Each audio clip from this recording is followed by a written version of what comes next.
जय श्री राधे कृष्ण साथियों, मैं भी कृष्ण ज्ञान सारा चैनल में आपका स्वागत करती हूँ। बोलो सांचे दरबार की जय, माई मेरी सच्ची अजोता वाली माता तेरी सदा ही जय हो। ओम सर्वमंगल मांगल्ये शिवे सर्वार्थ साधिके शरण्य त्र्यंबके गौरी नारायणी नमस्तुते, नारायणी नमस्तुते। महामाई के पावन नवरात्रे, माता रानी के नाम का जयकारा हर वक्त जितना भी ज्यादा आप लगा सकते हैं उतना लगाइए। बात कर रहे हैं महामाई के पावन नवरात्रे जो कि 3 अक्टूबर दिन गुरुवार से प्रारंभ होने जा रहे हैं और जो कि 12 में विजयदशमी के साथ समापन होगा, 11 में नवमी हो जाएगी और 12 में दशहरा होगा। इन पावन 9 दिनों में जब महामाई भूलोक पर आई हुई है, पृथ्वीलोक पर आई हुई है, जन जन का कष्ट दूर करने के लिए आई है और प्रत्येक जन महामाई के स्वागत में पल के बिछाकर तैयार है कि हम ऐसा क्या स्वागत करें महामाई के लिए, हम ऐसा क्या करें कि माता रानी हमसे प्रसन्न हो जाए। देखिए, माता रानी को प्रसन्न करना बहुत आसान है।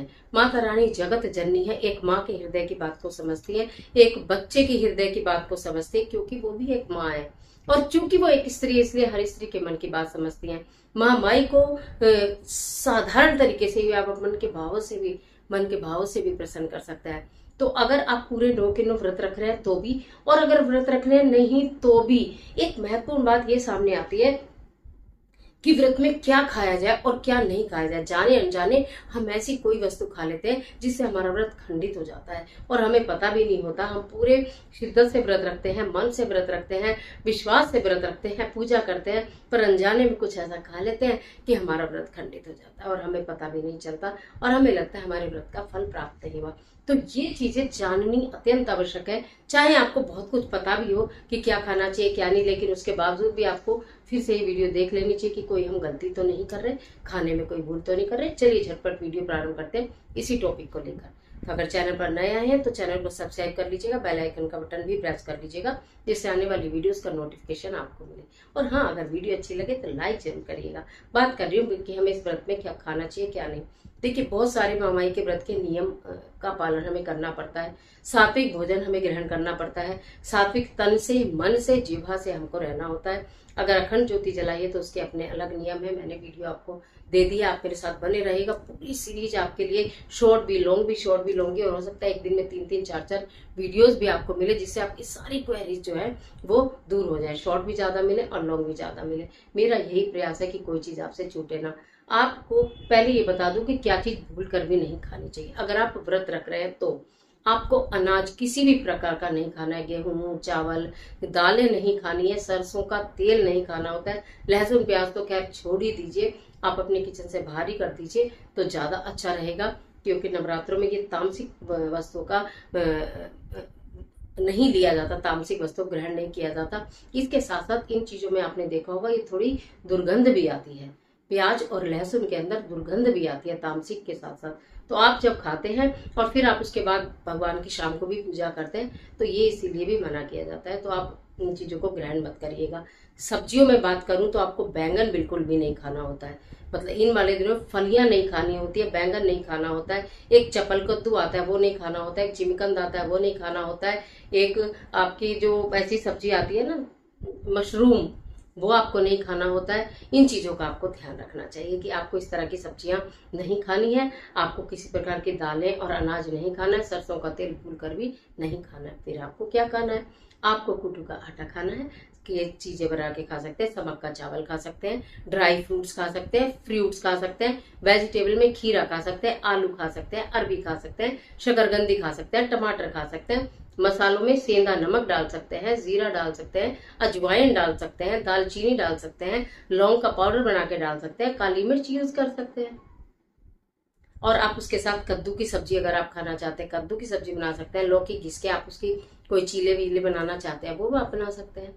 इतना सारा सामान है। साबूदाना खा सकते हैं, साबूदाना के व्यंजन खा सकते हैं, साबूदाना में भरपूर कार्बोहाइड्रेट्स होता है, आप साबूदाना खाते हैं पेट भी भरा रहता है।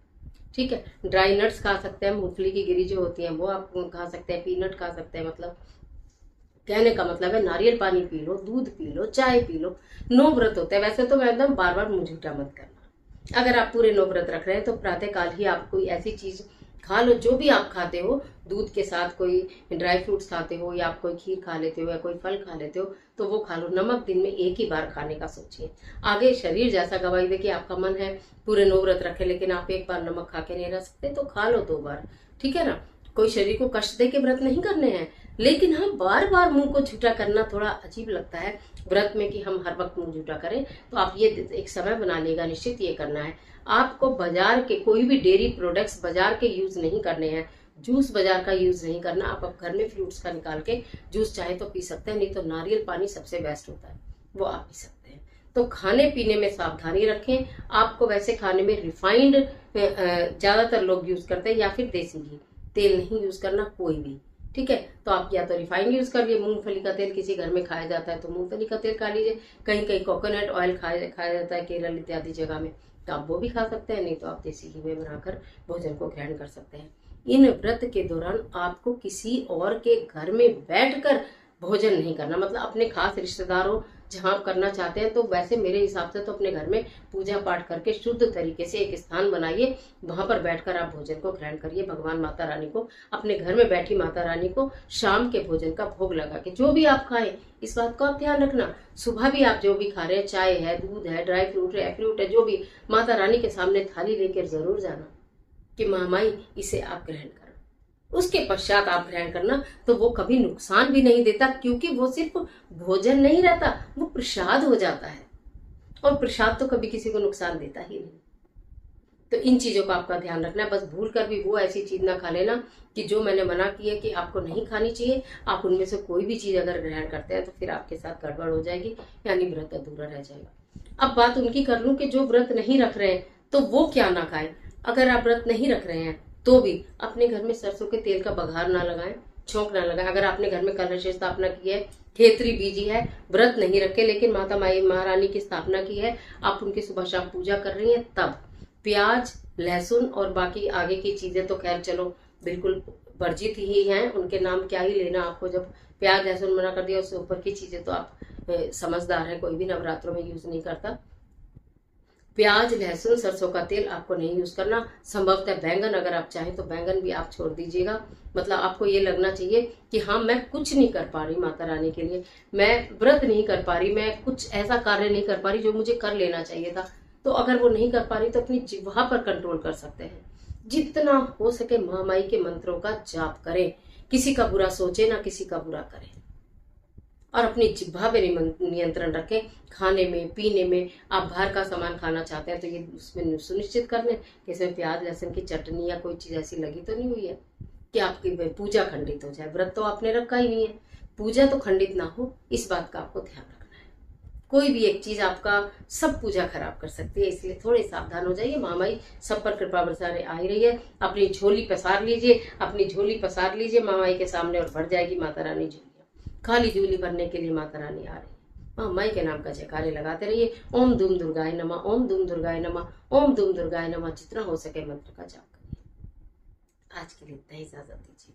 आशा करती वीडियो आपके लिए बहुत उपयोगी साबित होगी। मिलते हैं एक और जबरदस्त वीडियो के साथ, तब तक हंसते रहिए, मुस्कुराते रहिए, अपना और अपने अपनों का ख्याल कीजिए। वीडियो अच्छी लगे तो लाइक कीजिए, फ्रेंड्स के साथ शेयर करना बिल्कुल मत भूलिए, और कमेंट में उसे माता रानी के नाम का जयकारा जरूर लगाइए। माता रानी आपकी मदद